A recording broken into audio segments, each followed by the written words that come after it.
BJP বিধায়কদের নিয়ে cinema দেখলেন বিরোধী দলনেতা শুভেন্দু অধিকারী।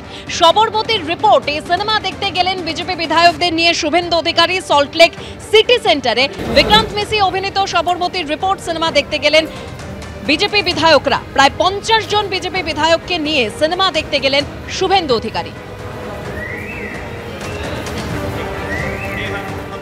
প্রায় 50 জন বিজেপি এমএলএ আমরা সাবরমতী এক্সপ্রেস দেখতে এসেছি।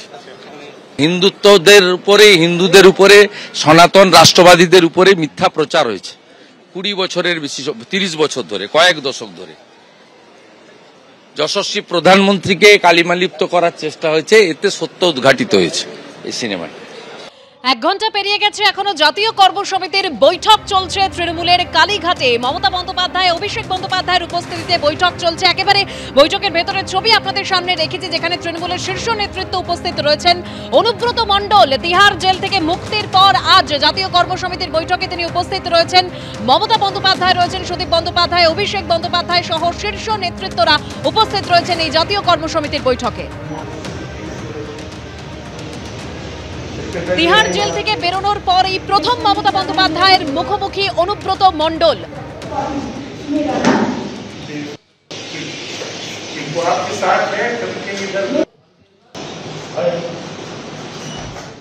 উপনির্বাচনে সিক্সারের পর তৃণমূলের জাতীয় কর্মসমিতির বৈঠক চলছে। নবান্ন থেকে কালীঘাটে বাড়িতে ফিরে সেই বৈঠক তৃণমূল নেত্রী মমতা বন্দ্যোপাধ্যায়ের তত্ত্বাবধানে হচ্ছে। অভিষেক বন্দ্যোপাধ্যায় তিনিও রয়েছেন, আমাদের 3 প্রতিনিধি রয়েছেন সরাসরি সেখান থেকে।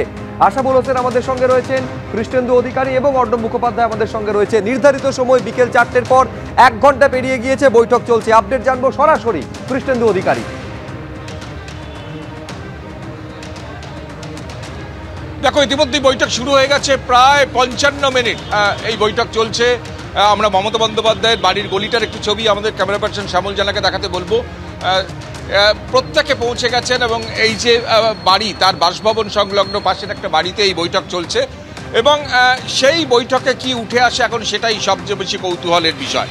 তার মূল কারণ হচ্ছে ওয়াকআপ সম্পর্কিত যে বিষয়ে তৃণমূলের কি অবস্থান হবে, মোদী সরকার বিরোধী যে অবস্থান নেবে সেটা ইতিমধ্যেই স্পষ্ট। কারণ সেই বৈঠকে গিয়ে প্রতিবাদ করতে গিয়ে বোতল ভেঙে ফেলেছিলেন কল্যাণ বন্দ্যোপাধ্যায়, তৃণমূলের সাংসদ।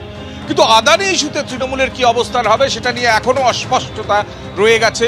কারণ জয়েন্ট পার্লামেন্টারি কমিটির দাবি উঠেছে এবং সেখানে তৃণমূলের অবস্থান কি হবে। রাহুল গান্ধী ইতিমধ্যে প্রধানমন্ত্রীর সঙ্গে আদানির ব্যক্তিগত সম্পর্ককে সামনে এনে জোরদার আন্দোলন করতে চাইছেন।